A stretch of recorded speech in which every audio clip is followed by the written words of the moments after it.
할렐루야. 오늘 말씀 제목은 온전하라는 명령.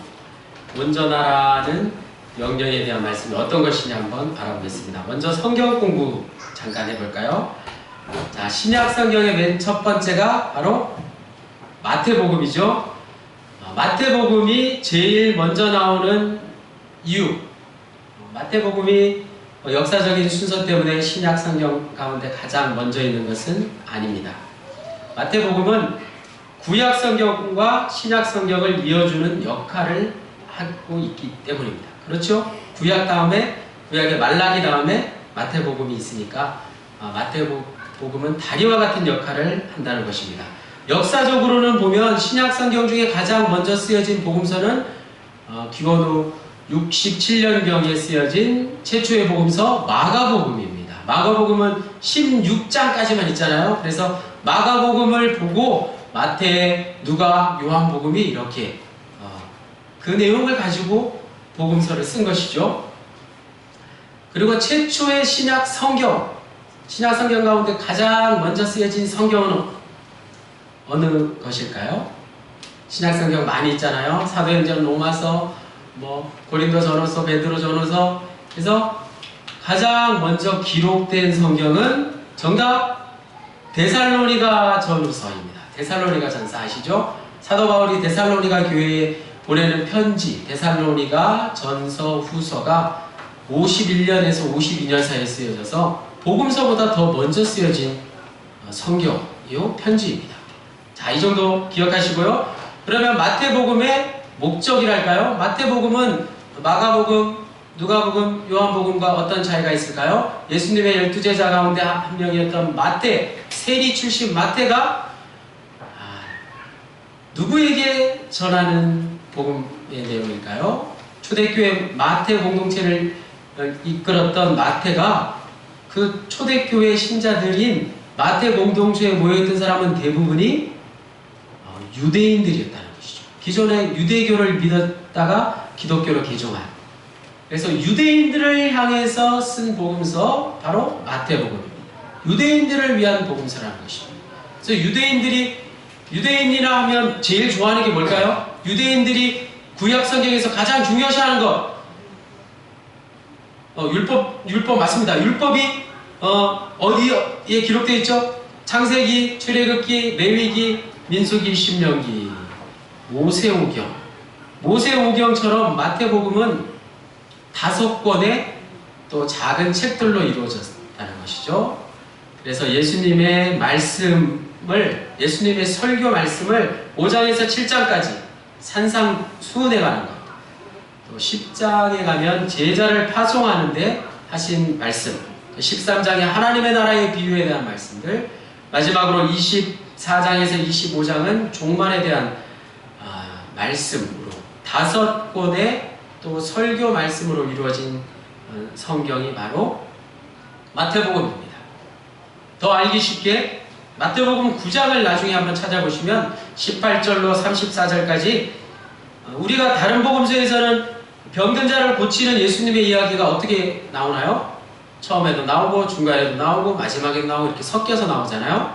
그런데 마태복음에는 9장 18절로 34절까지 다 한데 모아놓았다는 것입니다.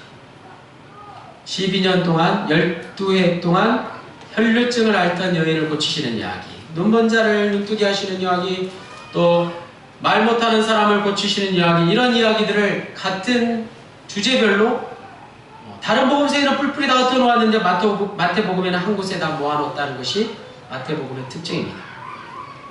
마태복음 곳곳에서 이러한 구조를 볼 수 있습니다. 당연히 오늘 본문인 마태복음 5장을 보면 더욱 확실해지는데, 자, 성경을 잘 보세요. 우리 구세군 출판부에서 새로 나온 성경 갖고 계시죠? 마태복음 5장 3절에서 7장 27절까지 무슨 색깔로 기록이 되어 있을까요? 빨간색으로 기록되어 있어요. 빨간색. 옛날 성경은 구분을 안 했는데 요즘 나오는 성경들은 다 예수님의 말씀, 예수님이 직접 하신 말씀을 무슨 색으로 기록하고 있다고요? 빨간색으로 기록하고 있어요. 그래서 죄다 빨간색입니다. 5장에서 7장 끝까지 보면 거의 빨간색. 다 예수님의 말씀입니다. 그 말씀 가운데 오늘 우리가 함께 나눌 말씀 첫 번째 주제가 무엇인가요? 원수 사랑은 가능한 것일까? 43절에서 44절에 있는 말씀을 먼저 보겠습니다. 자, 이 질문을 우리 자신에게 스스로 반문해 봅시다. 원수를 사랑하십니까? 원수를 사랑하기는커녕 내 이웃을, 내 형제 자매를, 내 자녀들도 때로는 미울 때가 있죠. 이웃 사랑하기도 이렇게 힘들고 자녀 사랑하기도 이렇게 힘든다는 것을 먼저 인정해야 된다는 것입니다. 그런데 종종 원수 사랑을 실천하신 분들이 계세요. 누구죠? 손양원 목사님. 사랑의 원자탄이라고.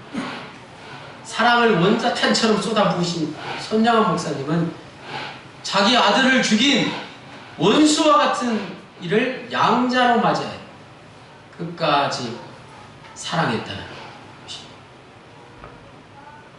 이런 분들이 많이 있나요? 거의 없죠. 보통 사람들에게는 불가능한 일입니다. 그런데 손양원 목사님처럼 높은 신앙을 가진 분들은 그런 가능한 일이기는 하지만, 자, 한 번 더 생각해 볼 것은, 우리가 사회생활을 하지 않을 수 없잖아요. 사회생활을 하는 가운데 이러한 원리가 다 적용될 수 있을까요?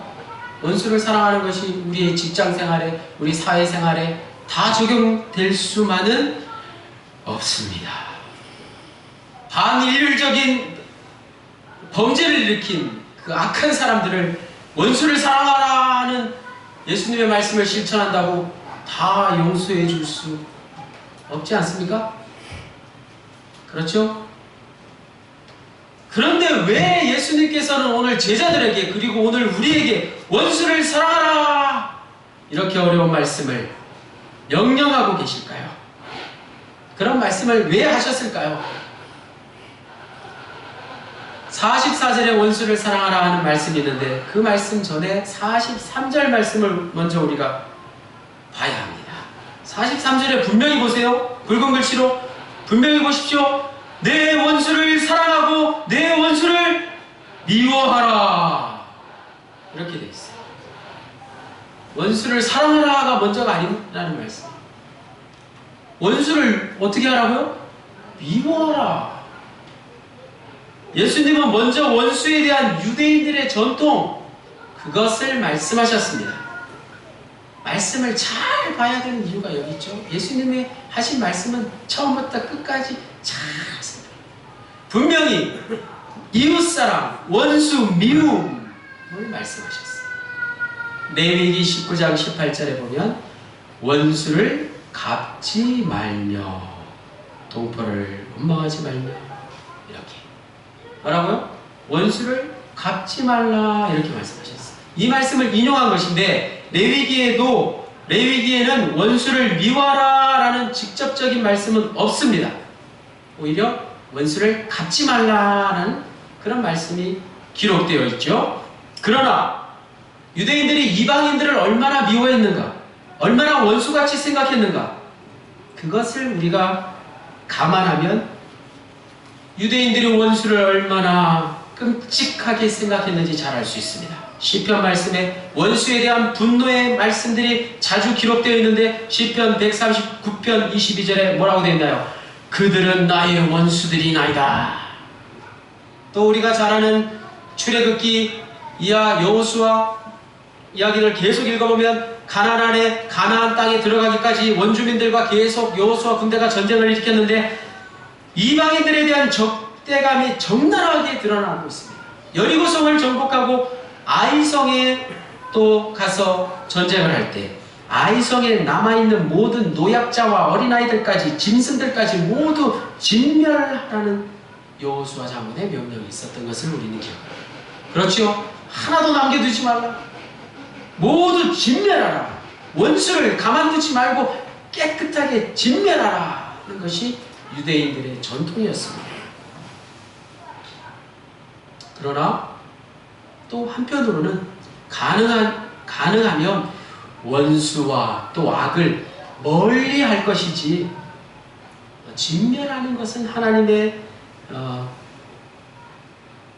자, 정리를 해서 원수를 사랑하라는 전통이 있기도 했지만 기본적으로는 정리하겠습니다.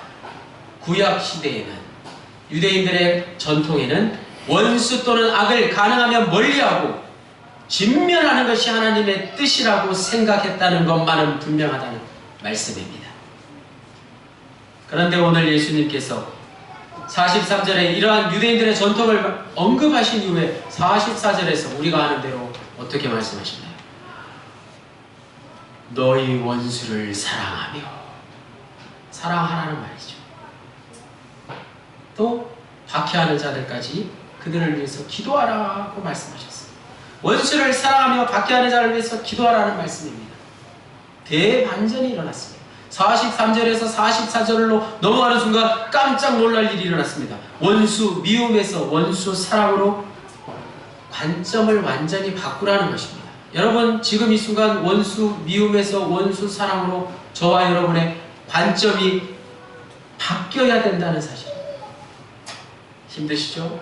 자, 이러한 바뀜, 전환을, 좀 어려운 게 하나 나옵니다. 43절, 44절에 보면 원수를 미워하는 것에서 원수를 사랑하라고 바뀌는데, 이것은 마치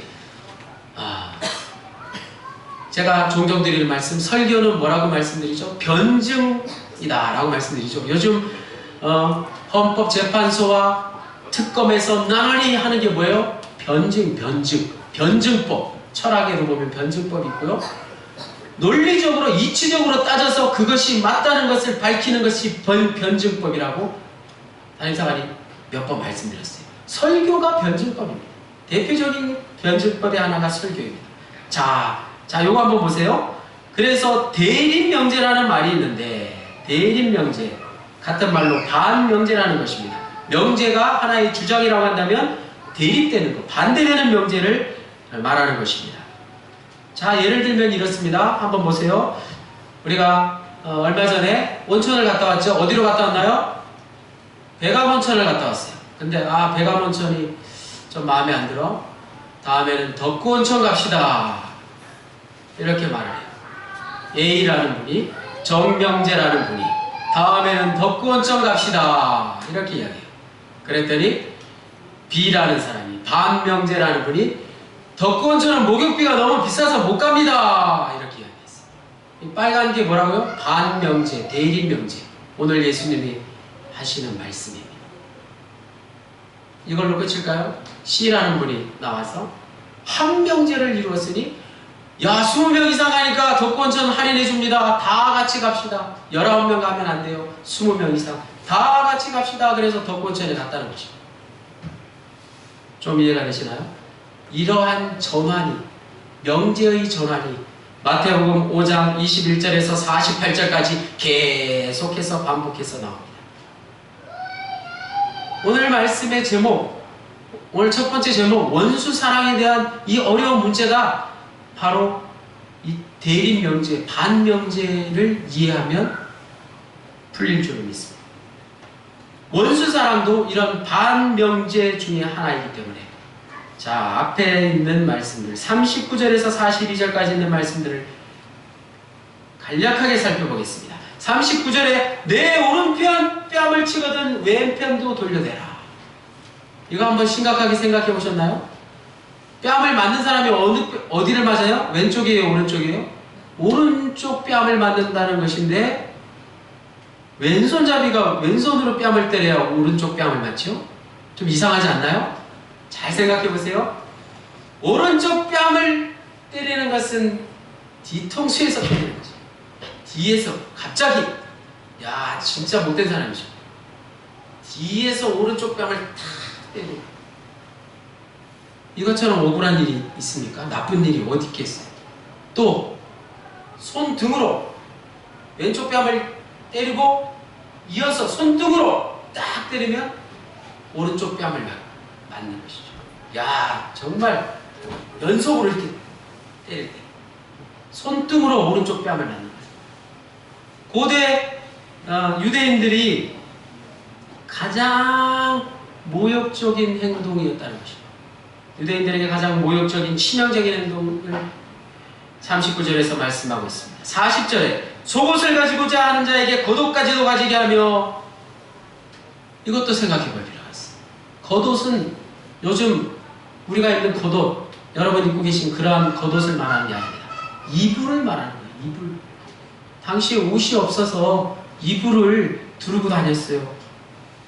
율법에도 나와 있는데 가난한 자의 겉옷을 해가 지기 전까지 돌려주라. 그런 말씀이 나옵니다.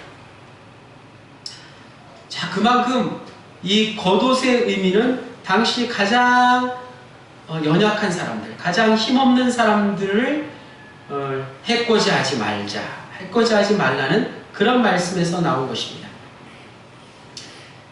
자, 세 번째는 또 무엇입니까? 41절에 억지로 오리를 가게 하거든 그 사람과 심리를 동행하고. 자, 이 말씀도 군대에서, 그 당시에 로마가 이스라엘을 다스릴 때 군대에서 많은 사람들을 강제로 부역에 써서 정말 하기 싫은 일을 억지로 할 수밖에 없는 그 당시 유대인들의 모습을 보여주고 있는 말씀입니다. 42절에 내게 구하는 자에게 주며 내게 구하고자 하는 자에게 거절하지 말라라는 말씀을 통해서 예수님께서는 예수 믿는 사람들이 어떻게 해야 할 것인가, 최소의 투자로 최대의 효과를 내는 것을 우리는 경제 원리라고 하는데, 그것을 반대로 말씀하고 계시다는 사실입니다. 경제 원리, 우리가 잘 알고 있는 우리 세상 사람들이 다 추구하는 경제 원리를 예수님께서는 거꾸로 말씀하셨다는 사실입니다. 자, 두 번째로 예수님께서 왜 이렇게 비현실적인 명령, 원수를 사랑하라부터 오른쪽 뺨을 맞으면 왼쪽 뺨을 들이대라는 말씀까지 이렇게 비현실적인 명령을 우리에게 하셨을까요? 오늘 말씀의 시작에 눈은 눈으로 이는 이로 또는 원수를 미워하고 이웃만을 사랑하라는 세상의 모든 이치는 결국에는 인간의 삶을 파괴한다는 사실입니다.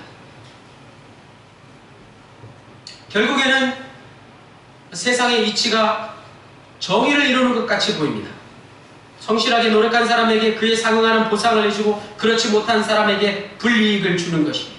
그리고 누가 내 편인지 누가 원수인지를 분명하게 가려내는 것이 세상 이치입니다. 그런데 이런 이치에 길들여지면 결국 잘 생각해 보십시오.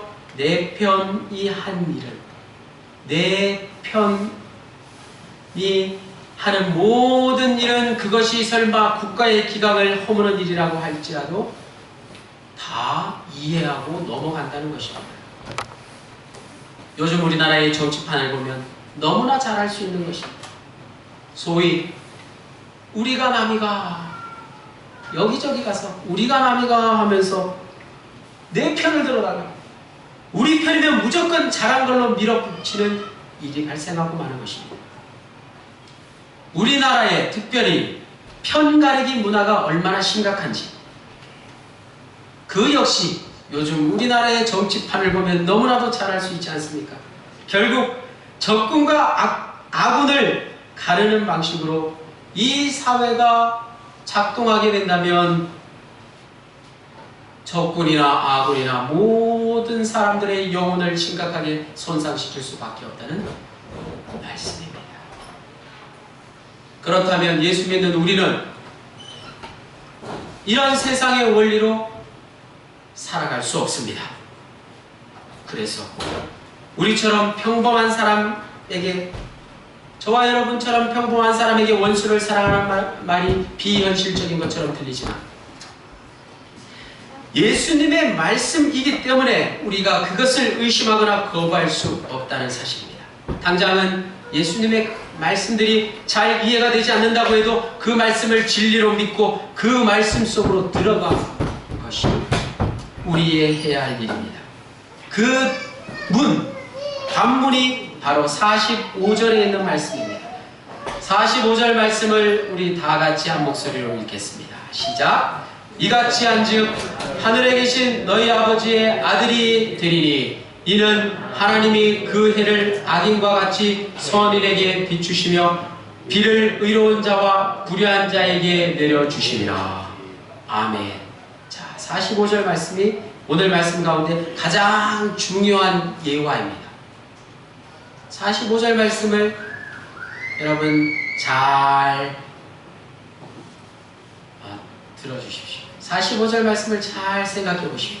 태양빛은 사람을 구별하지 않고 어느 누구에게나 공평하게 똑같이 비춘다는 사실입니다.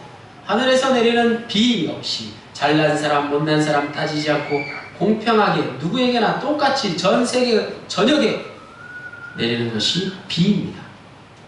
물론 기후의 차이는 있지만 이걸 두고 불평할 사람이 누가 있습니까?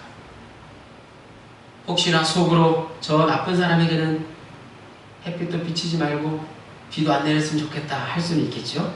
하지만 하나님께서는 사람을 보실 때 네가 예수를 믿는다고, 네가 예수를 믿지 않는다고 하나님께서는 이 모든 것을 제한하지 않으신다는 사실입니다.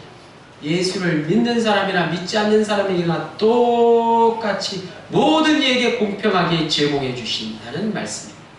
이것이 바로 하나님의 창조 능력이자 창조의 은혜이자 창조의 원리라는 사실입니다. 창조라는 말을 아무데나 들이댈 수는 없는 것입니다. 하나님이 사람을 구별하지 않고 차별하지 않는다면 하나님을 믿는 하나님의 백성들, 저와 여러분은 그 말씀을 그대로 따라야 하지 않겠습니까? 세상 모든 사람들과 똑같이 이웃과 원수를 구분하고 이모 저모를 따지면서 살아간다면 하나님을 실제로 믿는 사람이라고 하기 어렵다는 사실입니다. 오늘 우리에게 반문하시기를 46절 말씀, 너희가 너희를 사랑하는 자를 사랑하면 무슨 상이 있으리요 세리도 이같이 아니하느냐. 47절에 이방인들도 이같이 아니하느냐. 이방인들 뿐만 아니라 오늘 우리에게 반문하여 보아야 할 것입니다. 그러므로 너희도 온전하라. 48절 말씀 같이 읽겠습니다. 시작. 그러므로 하늘에 계신 너희 아버지의 온전하심과 같이 너희도 온전하라. 오늘 말씀의 제목 온전하라는 명령은 앞서 설명드린 대로 원수를 미워하라는 기존 명제에 원수를 사랑하라는 반명제를 사용해서 가장 극단적인 반명제를 사용해서 마지막으로 너희도 온전하라는 한 명제에 이르는 말씀입니다. 이 말씀은 이미 레위기 19장 2절에 너는 이스라엘 자손의 온 회중에게 말하여 이르라. 너희는 거룩하라. 이는 나 여호와 너희 하나님이 거룩함이니라.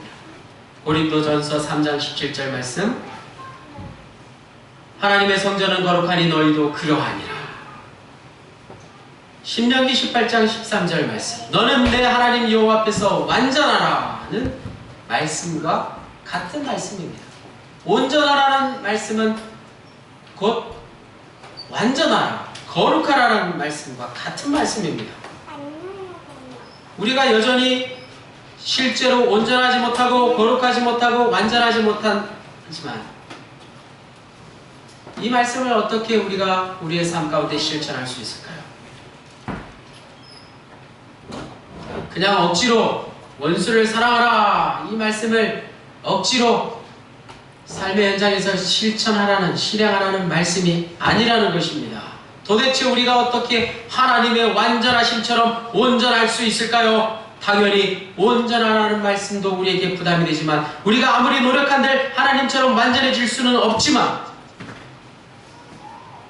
하나님의 말씀을 우리가 잘 이해해서 이 말씀을 문자 그대로만 받아들이는 것이 아니라 하나님의 말씀을 불안감이나 죄책감을 가지고 받아들일 것이 아니라 예수님의 공생애를 통해서 이 말씀을 어떻게 우리가 실천해야 할지 알 수 있습니다. 예수님은 완전한 사람과는 거리가 먼 분이셨습니다. 예수님의 공생애에 죄인들과 어울려 술을 마시고 세리들과 창기들과 어울려서 식사를 하시고 그 모습을 본받았더라는 말씀을 하지만 예수님 역시 완전한 사람과는 거리가 멀었다는 것을 말씀드리는 것입니다. 그들을 향해서 당장 세리 일을 그만두고 또 당장 나를 따라오너라 닥달하지도 않으셨습니다. 예수님은 단순한 도덕 선생이 아니라는 말씀입니다. 온전이라는 말은 아무런 흠 잡을 데 없을 정도로 완벽하게 살아야 한다 하는 뜻이 아니라 하나님과 이웃을 향해서 전적으로 열린 넓은 삶의 태도를 갖추라는 말씀입니다. 뭐라고요? 온전하다는 말은 하나님과 위로는 하나님과 주위로 이웃을 향해서 균형 있는 삶을 열린 삶의 자세를 갖추라는 말씀입니다. 즉 하나님을 향한 전적인 신뢰가 답입니다. 하나님을 전적으로 믿는 것, 그것이 우리가 온전해지는 길입니다. 하나님의 통치에, 하나님의 사랑에, 하나님의 섭리와 완전하심에 전적으로 신뢰하는 것, 믿는 것입니다. 그것이 오늘 말씀의 답입니다. 원수 사랑은 가능하냐 안 하느냐를 따지는 것이 아니라 악인과 선인 모두에게 똑같이 햇빛을 비추시고 골고루 비를 내려주시는 우리 모든 인간들에게 생명을 허락하시는 하나님에 대한 전적인 신뢰의 여부, 하나님을 믿느냐 하나님을 믿지 않느냐, 그것의 문제라는 말씀입니다. 너희도 온전하라는 오늘 말씀의 제목, 하나님을 전적으로 신뢰하라. 그러므로 하나님의 자녀들에게 세상 사람들보다 더한 사랑이 요구됩니다. 바로 그것이 하나님의 온전하신 수준을 따르는 것이 됩니다. 오늘 우리 그리스도인들의 의로움이 어떻게 세상 사람들보다 더 앞서가야 할 것인가를 우리에게 주시는 말씀입니다. 그리스도인의 윤리란, 성도의 책임과 의무는 저 세상의 윤리를 앞서 나가야 한다는 것입니다. 이것이 보통 사람들의 모습, 자기에게 잘해주는 사람에게만 잘하고 못하는 사람을 미워하는 것과 다른 것입니다. 그러나 의인과 악인까지 모두 다 보살펴주시는 창조주 하나님을 믿는 그 넓은 마음을 가지고 우리가 살아갈 때, 저 세상을 섬길 때, 나를 사랑하는 것은 물론 이제 더 큰 마음을 가지고 내 주위의 모든 사람들을 더 사랑해야 한다는 것입니다. 심지어 나를 미워하고 나를 괴롭히는 사람까지도 품어안고 사랑하는 더 큰 사랑, 더 큰 사랑을 우리가 해야 할 것입니다.